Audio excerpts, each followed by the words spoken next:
সহকর্মী শেখর আজাদের সাথে আমরা এবারে সরাসরি যুক্ত হব। কেন্দ্রের শহীদ মিনারে তিনি আছেন। শেখর, 3 দফা দাবিতে কেন্দ্রের শহীদ মিনারে এমপিওভুক্ত শিক্ষকদের অবস্থান, লাগাতার অবস্থান কর্মসূচি পালন করছেন তারা। এই মুহূর্তের খবর আপনি জানাবেন। আমি কেন্দ্রীয় শহীদ মিনার থেকে যুক্ত হয়েছি। কেন্দ্রীয় শহীদ মিনারে যেই এমপিওভুক্ত শিক্ষকদের যে মূল বেতনের সাথে 20% বাড়ি ভাড়ার দাবি সহ যে 3 দফা দাবি, সেই 3 দফা দাবিতে যে লাগাতার অবস্থান কর্মসূচি প্রেস ক্লাবে গতকালকে সকাল থেকে শুরু হয়েছে, সেটা এখনও চলমান আছে। এখন তারা কেন্দ্রীয় শহীদ মিনারে আছে এবং কেন্দ্রীয় শহীদ মিনারে আমরা দেখছি যে এখন পর্যন্তও যে কালকে থেকে যে শিক্ষকরা সারা বাংলাদেশ থেকে যে শিক্ষকরা তারা যেই 3 দফা দাবি নিয়ে অবস্থান করছে, সেই অবস্থান কর্মসূচি চলমান রয়েছে এবং তারা ঘোষণা করেছে যে প্রজ্ঞাপন জারি না হওয়া পর্যন্ত তারা এই লাগাতার অবস্থান কর্মসূচি চালিয়ে যাবে। আমরা আন্দোলনরত একজন শিক্ষকের সাথে একটু কথা বলতে চাই। আমরা জানতে চাই যে তাদের যে আন্দোলনের যে সর্বশেষ পরিস্থিতি, আপনাদের কাছে আমি জানতে চাই যে সরকারের পক্ষ থেকে এখন পর্যন্ত আপনাদের কাছে কোনো নির্দেশনা এসেছে কি? জি, ধন্যবাদ। শুভ অপরাহ্ন। জাতীয়করণের আন্দোলনকে কেন্দ্র করে আমরা 2018 সালে যে কর্মসূচি গ্রহণ করেছিলাম, তারই অংশ হিসাবে গতকালকে আমাদের জাতীয় প্রেস ক্লাবে ছিল অবস্থান ধর্মঘট।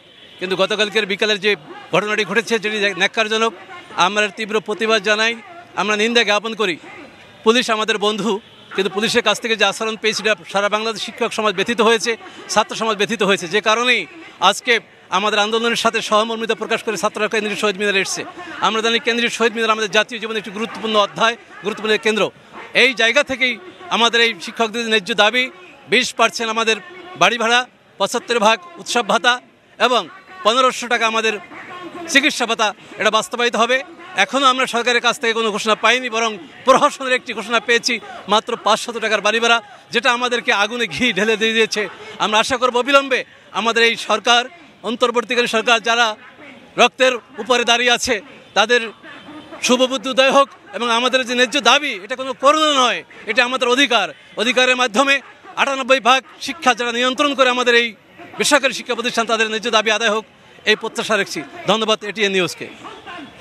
সিয়াম, যেমনটি শুনছিলেন যে তারা আসলে তাদের যে দাবি, যে একটা প্রজ্ঞাপন জারি হয়েছে, সেটা তারা প্রত্যাখ্যান করেছে এবং তারা যে দাবি জানাচ্ছে যে মূল বেতনের 20% বাড়ি ভাড়া সহ যে চিকিৎসা ভাতা যে 500 টাকা করা হয়েছে, সেই 500 টাকাকে 1500 টাকা করা এবং তাদের যে উৎসব ভাতা যে 75%, সেই 75% তারা বাস্তবায়ন হবে এবং সেই বাস্তবায়নের প্রজ্ঞাপন জারি হবে। তারপরেই তারা এই অবস্থান কর্মসূচি থেকে সরে দাঁড়াবে। তা না হলে তারা আরও আস্তে আস্তে কঠোর কর্মসূচির দিকে যাবে, এই রকমটি আমরা তাদের কাছ থেকে জানতে পারছি। সিয়াম, কেন্দ্রীয় শহীদ মিনার থেকে এই ছিল আমার কাছে সর্বশেষ।